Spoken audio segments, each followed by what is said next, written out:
மீனவ நண்பர்களுக்கான அந்த vision and agenda உங்களோட மீனவ நண்பன் நான் கொஞ்சம் வாசிக்கலாமா? கொஞ்சம் அமைதியா கேளுங்க. 1. மீனவர் பாதுகாப்பு உரிமை தொகை. ஆண்டு மீன்பிடி தடைகாலத்திற்கான மீனவர் பாதுகாப்பு நிதி ரூபாய் 8000 ரூபாய் 20,000 உயர்த்தப்படும். அடுத்தது படகு பாதுகாப்பு நிதி. படகுகளை விடுவிப்பது குறித்து தூதரக வழிகளில் பேச்சுவார்த்தை நடத்தும் வரை வங்கி கடன்களை திருப்பி செலுத்தவும் மீனவர்களின் குழுவுக்கு ஆதரவு அளிக்கவும் படகு உரிமையாளருக்கு ரூபாய் 5 லட்சம் உடனடி இடைக்கால நிவாரணம் வழங்கப்படும்.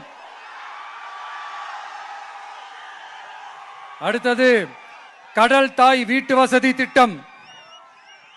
கடலோர பகுதிகளில் உள்ள அனைத்து குடிசைகளையும் சிதிலமடைந்த குடியிருப்புகளையும் அகற்றி புயல்களை தாங்கக்கூடிய காலநிலை மாற்றத்தை தாங்கும் வீடுகளை கட்டுவதற்கான ஒரு தனி வீட்டு வசதி திட்டம் உருவாக்கப்படும். கடைசியா மீனவர் எரிபொருள் பாதுகாப்பு திட்டம்.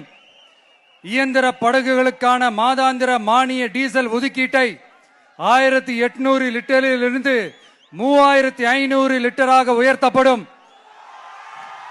ஒரு லிட்டருக்கு ரூபாய் 15 என்ற நிலையான மானியம் படகு உரிமையாளரின் வங்கி கணக்கிற்கு நேரடியாக செலுத்தப்படும். இதெல்லாம் ஒரு சின்ன சாம்பிள் தான். இது ஏதோ தேர்தலுக்காக திமுக தர்ற மாதிரி வாயில வடை சுடுறது கிடையாது. உண்மையா உங்களை நேசிக்கிறதோட அதனுடைய விளைப்பாடு. இப்படித்தான் நான் உங்களை உண்மையா நேசிக்கிறோம். எல்லாரும் நான் அங்க சொன்ன மாதிரி விசில் சின்னத்துக்கு தயவு செஞ்சு ஓட்டு போடுங்க.